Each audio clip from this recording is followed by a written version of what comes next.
Hey everybody, welcome to What's Up Wednesday.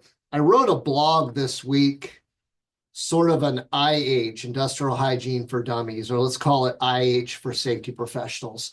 And I brought it up because I've encountered a few situations where I've run into safety professionals who didn't seem to understand exposure and how exposure um, becomes hazard ultimately. And I think that this is an area that for a very long time, I've been in safety for over 30 years now, and industrial hygiene is a topic that pops up all the time. And I feel like safety professionals who complete a bachelor's program or above often get exposed to industrial hygiene with an introductory class, sometimes a chemistry, organic or inorganic, or both chemistry classes to kind of understand how chemicals affect the body. As an example, they get exposure to industrial hygiene and they understand the concepts of it. The folks who maybe came up through the field or a more non-traditional way of getting into the safety profession, maybe don't get that exposure. And I think it's really important for people to at least understand the basics.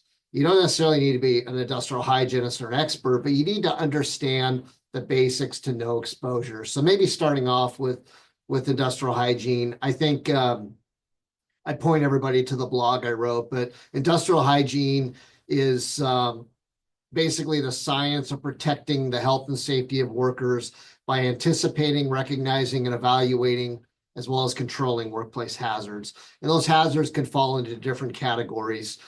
Chemical hazards. Obviously, those are pretty self-explanatory. And chemicals can enter the body via absorption through the skin, ingestion through the mouth, inhalation through the mouth and through the nose, and then by other means, injection, etc. So ultimately, we kind of understand chemical hazards, but one of the biggest misnomers is I don't think that a lot of safety pros understand toxicology, how a chemical can affect the body and what the reaction might be. And lots of examples we can use on that. Physical hazards, heat, cold, noise, radiation, vibration, etc. These are all things that we need to be aware of, especially heat, cold, noise. Those are very common in every workplace. Biological hazards, microorganisms, bacteria, viruses, fungi, mold. These are all examples of biological hazards. Ergonomic hazards. We understand what ergonomics is, which is a study of how to prevent musculoskeletal disorders by developing or designing a workstation around a worker and not trying to fit a worker into the workstation. And then finally, air contaminants, which can be chemical in nature. They can be lots of different things. So, having a good basic understanding of industrial hygiene is very, very important.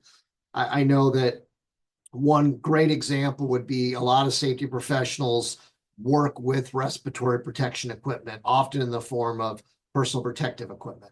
Ideally, they're working with elimination or engineering through ventilation or something like that, but it's not uncommon in safety that we get involved in respirators, whether they're voluntary use or in some way required use, which results in us having to train our people, get them medically evaluated, fit test them.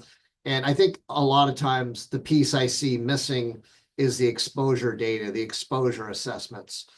It's been kind of a practice. I don't want to call it a standard practice, but a practice to protect our workers against a known atmospheric air contaminant chemical hazard by putting them in a respirator. But when we don't know the exposure, it's really hard to assign protection because we don't know whether we're under or overprotecting those people. That's why it's so critical that I think that we understand the basics.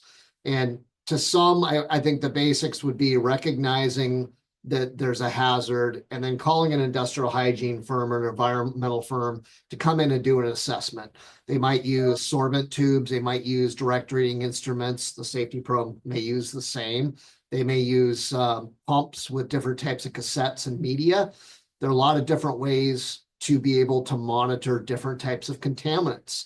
Now, again, a safety pro doesn't have to be an expert and doesn't necessarily need to perform that monitoring, but it's great to understand how it works. It's great to understand the basics so that you can call the people in you need to support you when the time comes. This is often an area of discomfort because it seems very scientific. It seems very sophisticated in a lot of ways, or complicated to safety pros.